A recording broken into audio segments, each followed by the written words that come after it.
Magandang araw. Ako po si John Ezekiel A. Malimban galing sa Grade 3 St. Clair.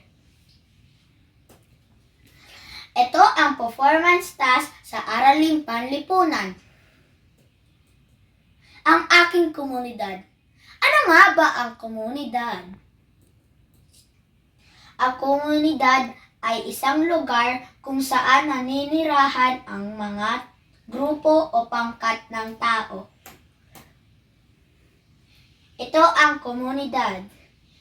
Ito ang simbahan, palaruan, palengke, hospital, paaralan, at jeep station. Halika, sabay-sabay natin aralan mga pagbabago sa ating komunidad. Pag-unlad ng infrastruktura.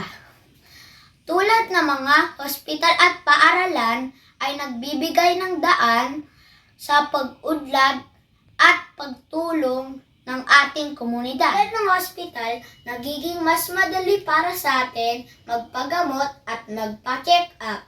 Dahil na rin sa new technology, kaya mas mabilis gumaling ang mga taong may sakit. Sa paaralan, madaming bata ang nakakapag-aral para magkaroon ng magandang kinabukasan. Mga daan at tulay.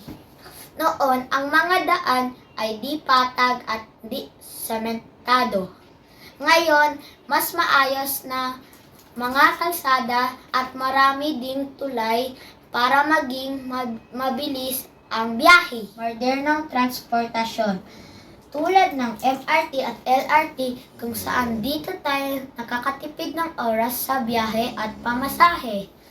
Meron din tayo Egypt na mas komportable sa biyahe. Pagbabago sa ekonomiya.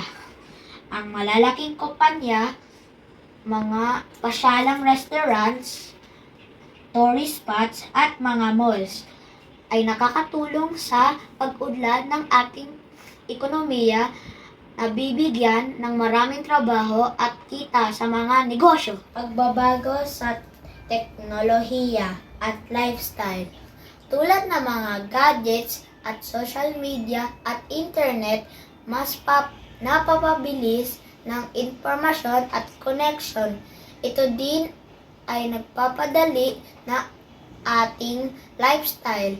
Halimbawa, pag-order ng mga pagkain online at video call ang mga tao malayo sa atin. Ngayon, pag-aralan natin ang mga aspetong patuloy na nanatili sa komunidad. Pagpapahalaga sa pamilya at komunidad. Ito ang aking pamilya, pinaka-importante sa aking buhay. Pagpapahalaga sa kapwa.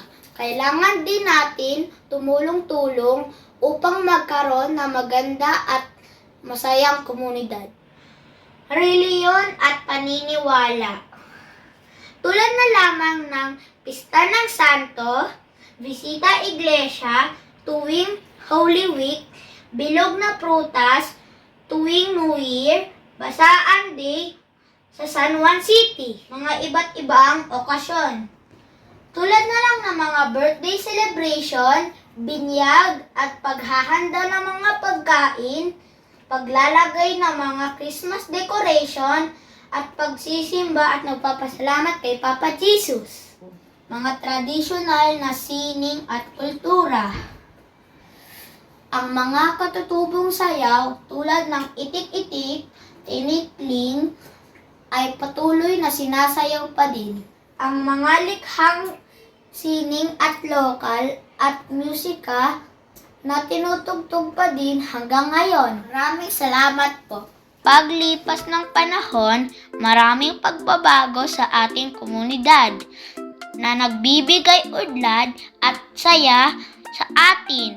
Mayroon ding nanatili sa kahit kailan hindi napapalitan.